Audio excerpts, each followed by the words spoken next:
दोस्तों, किसी ने एक बड़ी कमाल की बात कही है कि अगर किसी देश पर कब्जा करना हो तो उसकी सभ्यता और संस्कृति को तबाह करना शुरू कर दो, तभी उस देश पर कब्जा किया जा सकता है और उसके बाद अपनी सभ्यता और संस्कृति को वहां पर विकसित करके अपना खुद का देश आप बना सकते हो। दोस्तों, इतिहास की कई घटनाएं इस बात को साबित भी करती हैं।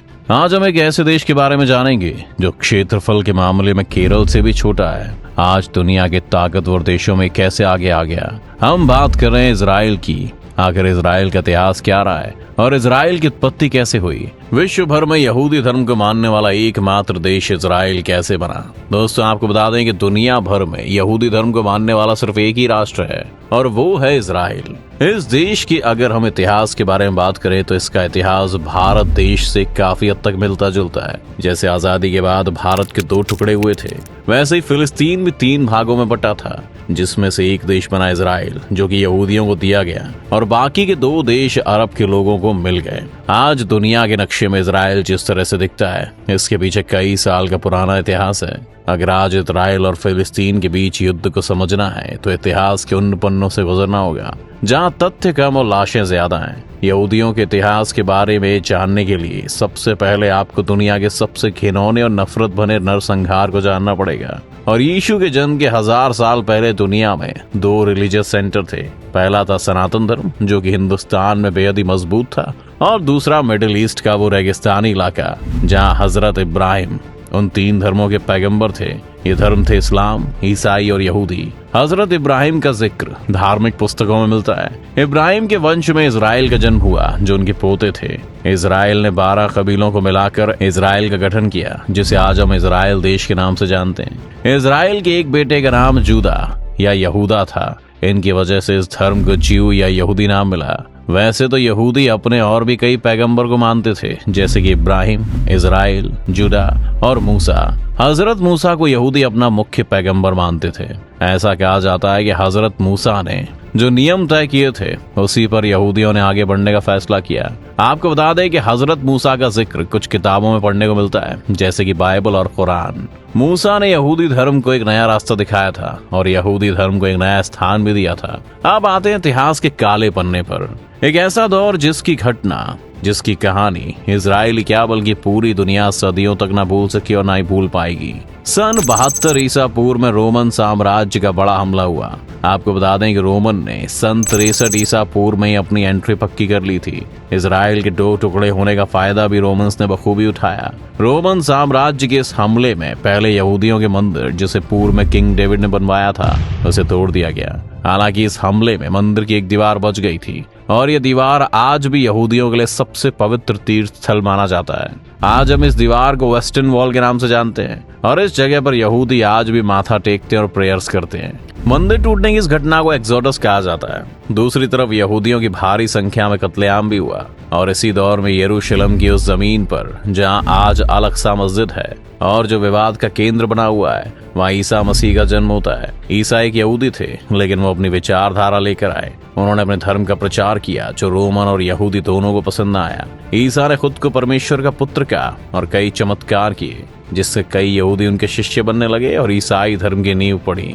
दुनिया में यहूदियों को लेकर एक वहम फैल गया कि यहूदी दुनिया की सबसे चालाक कौम है। ईसा की मौत के करीब 37 साल बाद यहूदियों ने इजराइल पर राज कर रहे रोमन साम्राज्य के खिलाफ बगावत शुरू कर दी और जब ये बगावत शुरू हुई तो खतरनाक हिंसा का रूप लेने लगी। इसके बाद में रोमन सेनाओं ने यरूशलेम को रौंद डाला। ऐसा कत्लेआम इतिहास में कभी नहीं देखा गया था। कहा जाता है कि एक ही दिन में करीब 1 लाख से ज्यादा यहूदियों को कत्ल कर दिया गया और सेकंड टेम्पल भी नेस्तनाबूद कर दिया गया। यहूदियों की बहुत सी धार्मिक किताबें, धार्मिक चिन्ह और महत्व की चीजें भी तबाह हो गईं। और यहीं से शुरू होता है यहूदी डायस्पोरा, जो साल 1917 तक जारी रहा। करीब 1900 साल का कत्लेआम। ये खतरनाक जंग अगले 300 साल तक जारी रही और अरब में लाशों के ढेर पड़ गए। ईसा 300 में बहुत बड़ा टर्निंग पॉइंट आया। कॉन्स्टेंटिन द ग्रेट, जो कि एक रोमन राजा था, उसने ईसाई धर्म स्वीकार कर लिया और इसके साथ ही वो पहला रोमन बादशाह हुआ जिसने ईसाई धर्म को चुना। और उसके इस धर्म को चुनने के बाद यहाँ से यहूदियों की मुश्किलें कई गुना ज्यादा बढ़ गईं, क्योंकि अब रोमन और ईसाई एक हो चुके थे। यहूदी इतने अकेले पड़ गए कि जितना उन्होंने कभी सोचा नहीं था। अब तो क्या रोमन और क्या ईसाई, सभी ने मिलकर यहूदियों को कहीं का नहीं छोड़ा। एक दौर ऐसा भी आया जब यहूदियों पर कई तरह के प्रतिबंध लगाए गए। वो गुलाम नहीं रख सकते थे, बाहर शादी नहीं कर सकते थे, अपने धार्मिक स्थल नहीं बना सकते थे, किसी भगवान को नहीं मान सकते थे।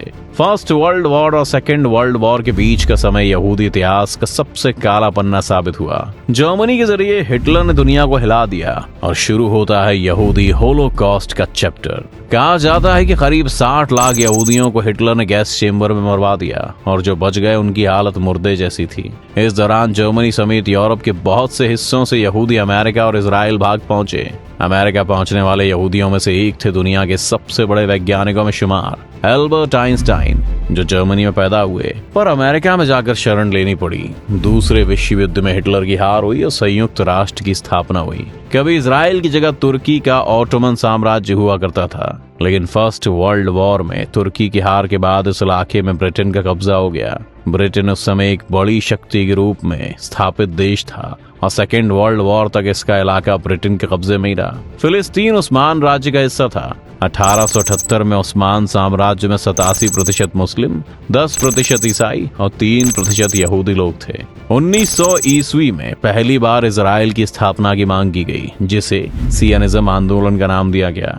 दूसरे विश्व युद्ध में उस्मान साम्राज्य खत्म हो गया, जिस समय ब्रिटेन फिलिस्तीन पर राज कर रहा था। इसके साथ ही सेकेंड वर्ल्ड वॉर में ब्रिटेन को इस युद्ध में काफी नुकसान उठाना पड़ा। 1945 में ब्रिटेन ने इस इलाके को यूनाइटेड नेशन को सौंप दिया। तो वहीं इस वर्ल्ड वॉर में अमेरिका और सोवियत संघ दो नई ताकत बनकर उभरे थे।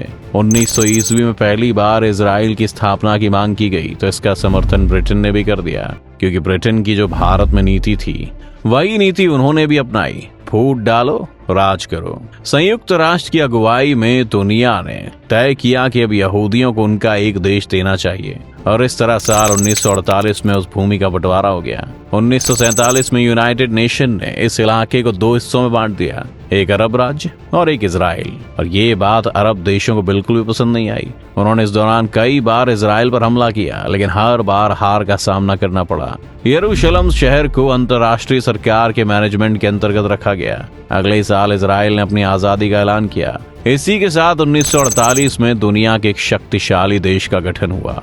इजराइल ने जैसे ही अपनी आजादी का ऐलान किया, इसके महज 24 घंटे के अंदर ही अरब देशों की कई संयुक्त सेनाओं ने उस पर हमला कर दिया। इजराइल के लिए लड़ाई कठिन जरूर थी, लेकिन उसने हिम्मत नहीं हारी।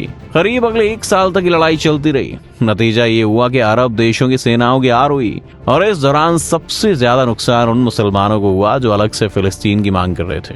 वे एक तरह से रिफ्यूजी बनकर रह गए और तब से लेकर आज तक ये दुश्मनी चल रही है।